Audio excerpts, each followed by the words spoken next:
Мен бүгүнкү күндө аргасыздан кайрылып жатам. Менин аты жөнүм милициянын старший лейтенанты Аваз уулу Максатбек. Ош областык ички иштер башкы башкармалыгынын Ноокат райондук ички иштер бөлүмүнүн Жаңы Базар аймактык милиция бөлүмчөсүнүн участковый кызматында кызмат өтөп келгем. Ноокат райондук ички иштер бөлүмүнүн жетекчилиги тарабынан мени куугунтуктап, сен кетип калгын, болбосо сени статья менен кетиремин деп мени куугунтукка алды. Ички иштер министрлигине кирип жатып, мен ант бергем. Мен жетекчиликке, же болбосо роодун начальнигине мыйзамсыз буйруктарды, мыйзамсыз талаптарын аткарам деп мен ант берген эмесмин. Мен Кыргызстан элине, Кыргызстан жарандарына ак кызмат кылам деп ант бергем.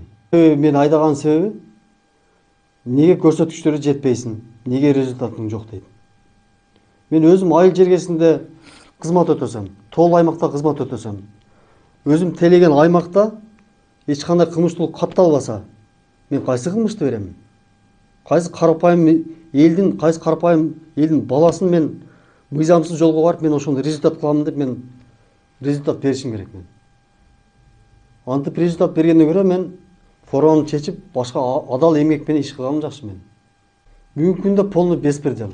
Өскөнбай Талгат Акылбекович, ички иштер министри Ниязбеков Улан Омакановичтин атын жамынып алып, менин жердешим болот. Мен каалаганымды кылам деп өзү бүгүнкү күндө кызматкерлердин арасында өзүн хан сезүүдө. Мыйзамсыз талаптарды коюуда. Мыйзамсыз протокол жаз деп, көрсөткүчтөргө жет деп, ар кандай мыйзамсыз талап буйруктарын бизге кызматкерлерге берүүдө. Мага окшогон бүгүнкү күндө кызматкерлер жүздөгөн, миңдеген кызматкерлер бар. Бүгүнкү күндө алар ошол өзүм жумушумдан айрылып калбайм, айлыгыман айрылып калбайын деп бүгүнкү күндө өздөрүнүн укугун коргой албайт. Себеби ошол мыйзамсыз буйруктарын аткарыш үчүн результат бериш керек.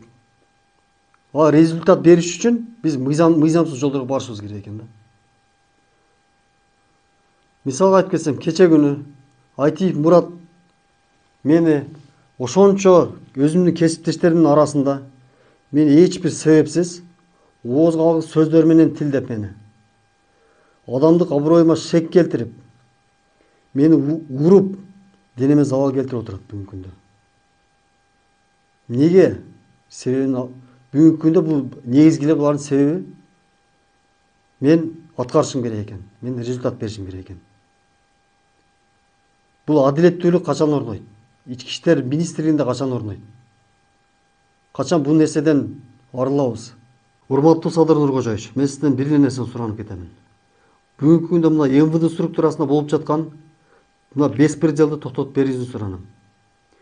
Адилеттүүлүктү, мыйзамдуулукту орнотуп берүүңүздү суранам. Мен өзүм үчүн суранып аткан жокмун бул нерсени.